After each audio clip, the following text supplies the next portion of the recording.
5. Cultural society. Biologic evolution and cultural civilization are not necessarily correlated. Organic evolution in any age may proceed unhindered in the very midst of cultural decadence.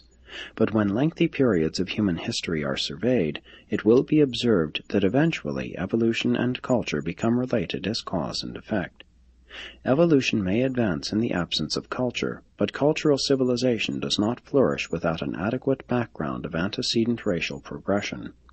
Adam and Eve introduced no art of civilization far into the progress of human society, but the Adamic blood did augment the inherent ability of the races and did accelerate the pace of economic development and industrial progression.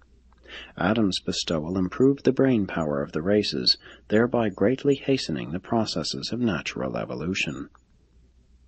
Through agriculture, animal domestication, and improved architecture, mankind gradually escaped the worst of the incessant struggle to live and began to cast about to find wherewith to sweeten the process of living, and this was the beginning of the striving for higher and ever higher standards of material comfort. Through manufacture and industry, man is gradually augmenting the pleasure content of mortal life.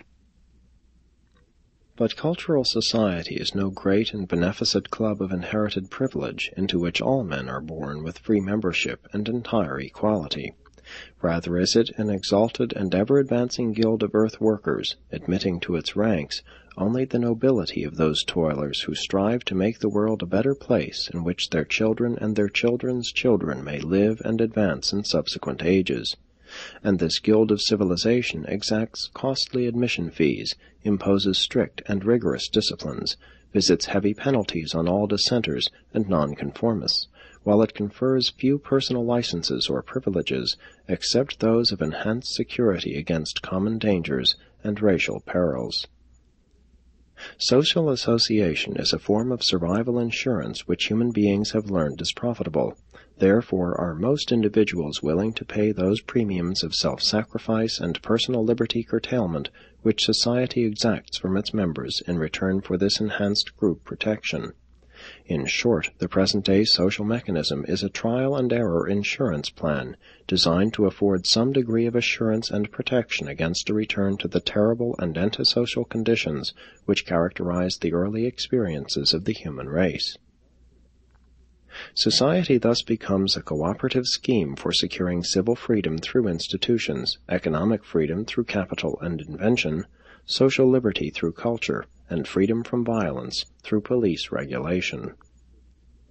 Might does not make right, but it does enforce the commonly recognized rights of each succeeding generation. The prime mission of government is the definition of the right, the just and fair regulation of class differences, and the enforcement of equality of opportunity under the rules of law. Every human right is associated with a social duty. Group privilege is an insurance mechanism which unfailingly demands the full payment of the exacting premiums of group service. And group rights, as well as those of the individual, must be protected, including the regulation of the sex propensity.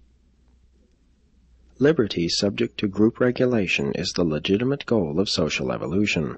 Liberty without restrictions is the vain and fanciful dream of unstable and flighty human minds.